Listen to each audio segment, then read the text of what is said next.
Today I want to talk about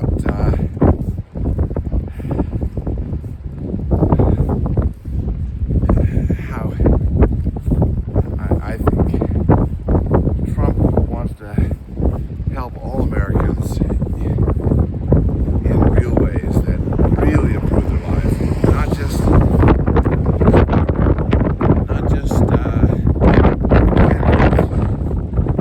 I think he wants people to become self-reliant, and I'm not sure about many people in my church what they believe in this, but I think my church has the same approach.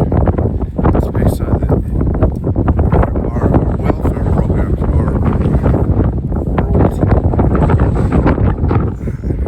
class, I would say, and it's based on the principle of teach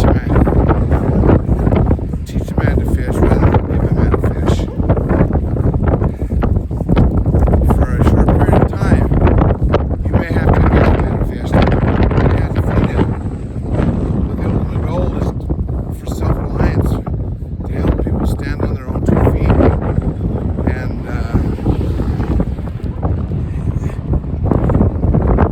you cannot, if people don't learn how to stand on their own 2 feet, all the handouts in the world will only go so far. And I think that is the critical difference between the way the people on the left want to help people. I think they want to help people, but I think they want to hand out things. And my church's approach is to help them get back on their feet. I think that's the only way. Hello. Quick story. When I was at the peak of my career, I had a pretty good paying job in Detroit, and it was the most challenging job I've ever had, but yes, the most stressful, and as it turned out, they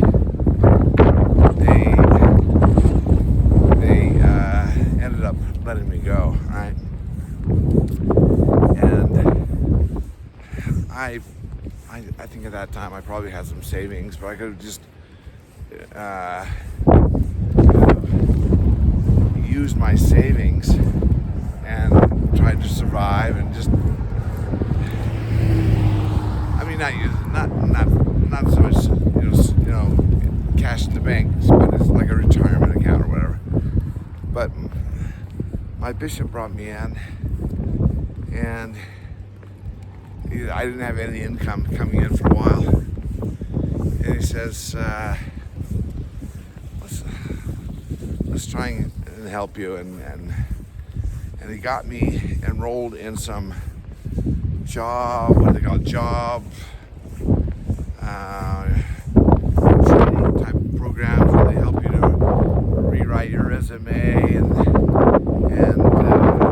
write classes on that. And then he said, "You got no income. Let us,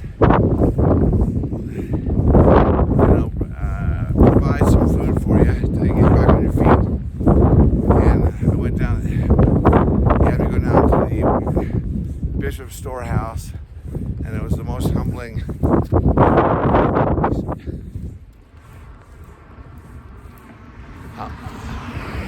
experience for me. I didn't want to take a handout, and I was kind of raised that way. You pull yourself up by your own bootstraps. But I did. My wife encouraged that I did. I didn't want to do it. She says, "No, take it." So as a part of the deal, a couple of things. Well, the bishop also wanted me to help out. For example, go down to the bishop's storehouse, and for the outer regions, people that couldn't drive in, we would take the orders, fill the orders, load up the truck, and drive out the truck to these places. It was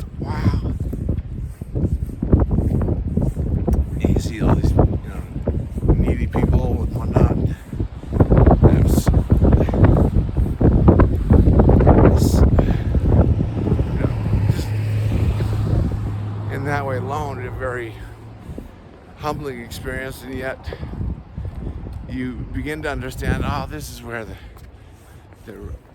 on the gospel of Jesus Christ, this is where the rubber meets the road, you know.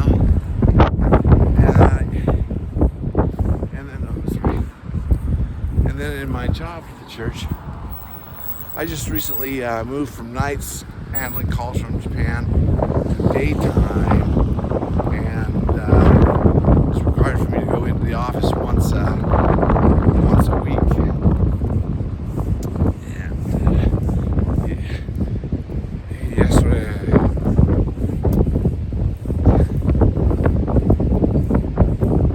I went in for the first time, and first time in years that I've been in an office, rubbing shoulders with people. It's a great feeling. I was stressed because, like, I started taking phone calls. I had some training for like a week, remote training, and then I started taking phone calls like yesterday from home. But like every call I've taken this far, it's like a new job. Almost every topic is different, something I've never dealt with before. So I'm like, oh man, I almost can't answer any of the questions yet on my own. I said, can I put you on hold? And I help. What do I tell this person? But yesterday, I would say I had some email tickets and some phone calls, and I would say almost half of them were members and non-members down on their luck, requiring assistance. Stories that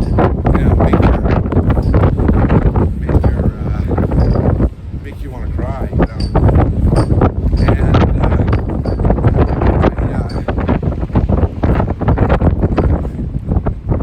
had the opportunity to ask my boss, exactly what can I do here, from the central location of the church. And he is a just released bishop, former bishop, and so he was very, very attuned to what I needed to do. And this is basically it. So all welfare such as that is always handled locally. And he told me some things I did not know. He says, bishops are told to seek out those in need. And he didn't say it in these words, but in so many words, the principles of the church are to teach a man to fish. So it's not just hand out and give until you've got no more to give. It's teach people to be self-reliant. So this is basically what I tell people. Okay, go to the church website and look up the meeting house nearest you, and from there you can click on that, and it'll give you the name of the bishop in your area, and there's a link there to send him a message. Send him a message, and then he should get back to you. But he's not going to just hand over cash and goods and food and everything. He's going to want to meet with you and hear your situation and try to understand how best to help you and help you get back on your feet, back to self-reliance. And ultimately, that's what the goal is. It's not just hand out. And I think this Trump doesn't say it in so many words, but I think this is his philosophy too. He wants to help the people first in this country, but he doesn't want to give the handouts. He wants people to be self-reliant. But anyways, we'll talk more about that later. But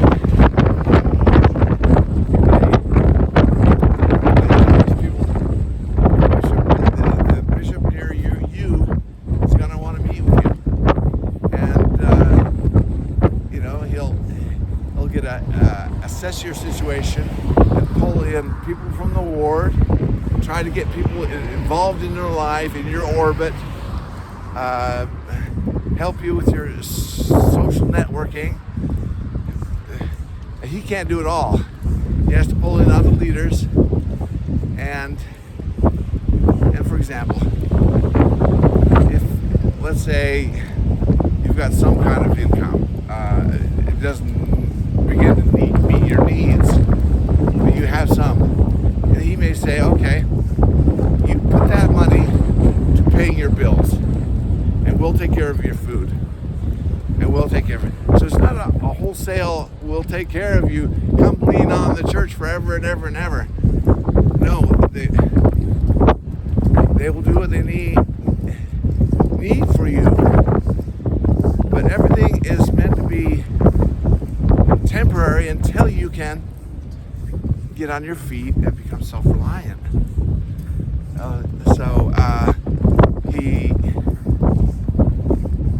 So this is what I tell people. So a lot of people shy away from it. Oh, I don't want to, I just want handouts. I don't want handouts. Okay, well, then you're going to the wrong place. If you want to get real help, we'll help you. Help you to get self-reliant. Help you to take care of your own family. Right? A single mother with 3 kids. She's totally strapped, maybe.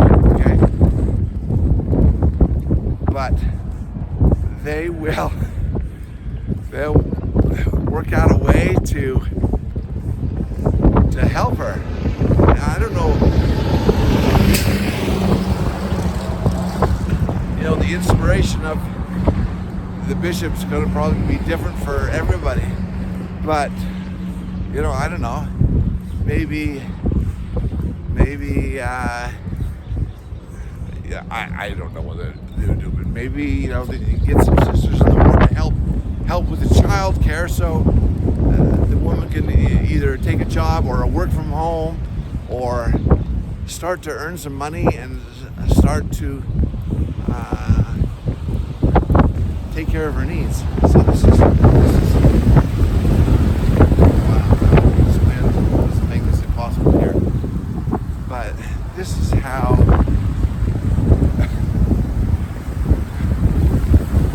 this is the genius of the gospel of Jesus Christ. Teach a man to fish, rather than give him a fish. I guess, and you might have to give him fish for a while, but this is the motto.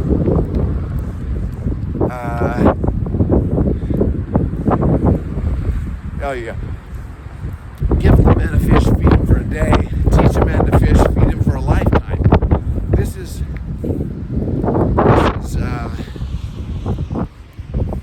painted on the wall at one of the church welfare. I think it was a mattress pillow factory that me and my wife went to serve in one time. It's like where the rubber hits the road in the gospel of Jesus Christ.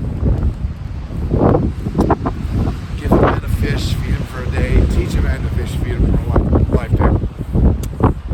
And it was so humbling. Everything about that program, the jobs, like our church, what do we call it in other places, Goodwill or whatever, they're hiring people that probably wouldn't be employable anywhere else, give them job experience. Even at this welfare square where I went down to, this mattress factory, and it was helping out. There were young service missionaries that had emotional problems. The guy seemed to have a problem of not being able to look you in the face and talk to adults in a normal way. And I thought, this is the genius of this program.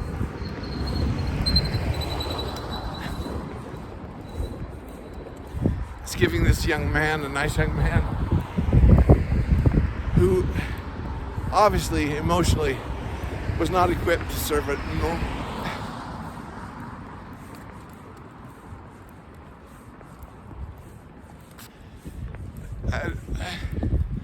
A normal mission is all his friends were going on missions, but he was able to be a service missionary. I think he came there for several hours a day.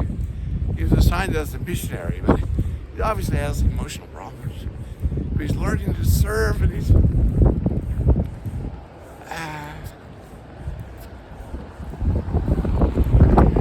getting useful experience, confidence.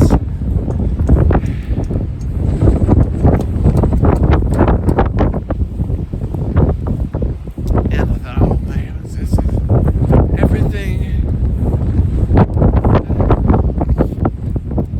the church does in the realm of welfare is kind of like this, right? You go to Deseret Industries. I remember one time we shot a lot of Deseret Industries. They'll have to find, one man's junk is another man's treasure. But, we never buy retail. That's my philosophy. But I remember one day there was this nice young man at Deseret Industries. Obviously, maybe slow in some way, socially just not right, but he was walking around that store, chatting up everybody, making everybody feel great and asking questions. I don't know if he was doing any work, but he was employed there, right? Obviously, he was probably not employable anywhere else in a normal business. I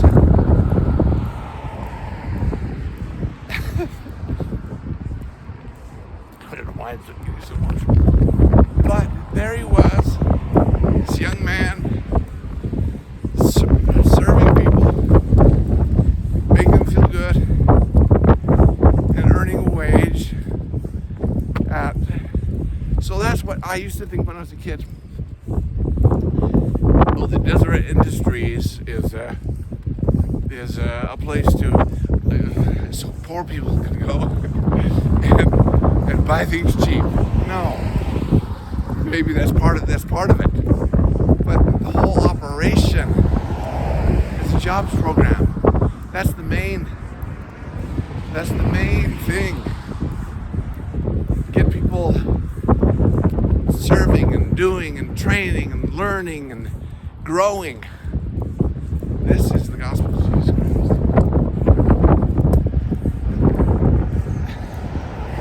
This is where the rubber hits the road. So, anyways, I think many people think switching gears here, is going wrong. But what Trump is doing, he's trying to improve the lives of Americans in real ways. Even when he talks about Gaza, he looks at that and he sees a war zone, a demolition site, and says, who in the world could live here? Who could raise a family? Thinking for what's best for the Palestinians, what's best for the Jews in Israel, right? Probably they get separated, but ultimately, if they return to their homeland, they want to return to we've been trying the same thing for 100 years and no progress. And he's willing to think outside the box. The art of the deal. Really understanding what both sides need and want. This is truly what helps people, right? Not these feel good, okay, let's help this man chop off his genitals and so he can somehow pretend he's a woman, or and let him into women's sports so he go pummel women in the boxing ring. No, this doesn't help people. This is about truly helping people in real ways, right? Okay, so I've probably said enough, but anyways, that's what's going on here. And in the Middle East, I think somebody like Trump who can think outside the box. I don't know if he's going to be successful in this, but I think the probabilities are good that he will solve this problem once and for all for the world. And slowly the world's going to recognize what a genius he is. It's just the art of the deal. All right. That's enough for one day. Thank you for listening. Bye-bye.